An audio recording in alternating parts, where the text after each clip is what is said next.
Good morning. I'm trying something a little bit different today. I'm on one of my small ponds and I'm fishing with sweet corn. I've stepped up, £6 line straight through. Do you know what? I've hooked into a small carp. Unfortunately, it's taken me into the lilies. I don't know if you can see a bit of a bend on the rod there. Well, the first part has worked, that I've hooked the fish. Will the second and the most important, landing it, will that come to fruition? I'll tell you what, the fish is still on.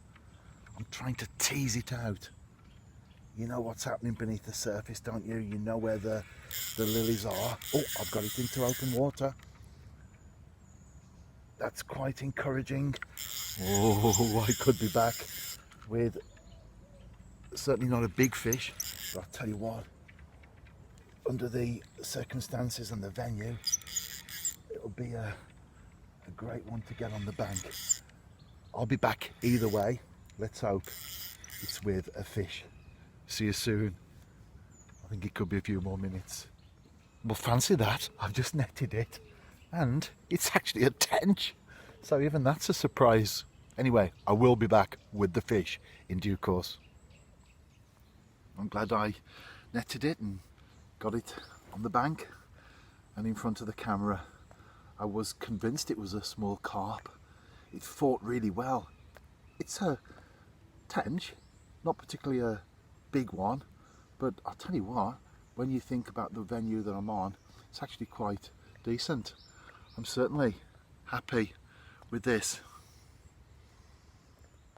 Before I do cast out again, let me show you the hook length. Well, I'll tell you what, I'll show you the rig there. That's a 1/4 of an ounce lead. There's a small bead and shot on there, as you can see, quite weedy, so I'm having to let the bait settle, the grain of sweet corn, and then tighten up the line but not pull the lead. I don't want to pull the bait through the weed that's on the bottom. Look at the slime there. You know you've had a tench, don't you, when your hook length comes back like that. You can see there, that's quite tight now with all that weed on. There you go, that's freed that. So it's a little bit of a challenge with the weed, but nevertheless, as you've seen today, I've overcome that. That's what it's about, isn't it? I was just thinking to myself as well, it's just a short session this morning. I've got my Bayside Radio slots to do later. It's based in Colwyn Bay, but I do it from home, so we do it on the internet. And I'm talking about angling this Thursday and Welsh football on Friday. Fishing and football, what a life, eh?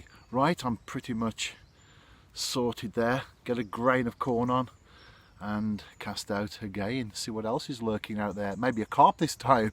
I'm not greedy though. I'm more than happy with that fish. Slight movement on the tip. I struck. It's quite a nice roach, that one.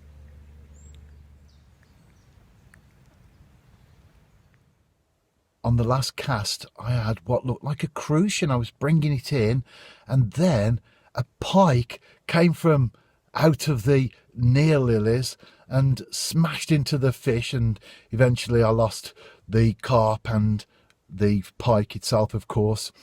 But I'll tell you what, these places are full of surprises, aren't they? And rather than be discouraged or despondent about losing fish, actually it makes me more determined to come back with the method that I've gone for this morning and give it another go. I love these places. You just don't know, do you, what you're going to catch next. Right, I'm on my way home. Just about got time for my morning run and then a cold shower. Thank you, Harry. And if you wonder what that one's all about, check out the guest book on my website. And then my weekly chat with Jeff Pearson on Bayside Radio. Both, Jeff. I've had a great week in general, and certainly as far as angling's concerned, most definitely. Although, as I say pretty much every week when you ask me that question, I've never had a bad session yet as far as fishing's concerned, because even when you don't catch, and I can't remember the last time I had one of those trips, but when you don't catch, actually you can still get something from it.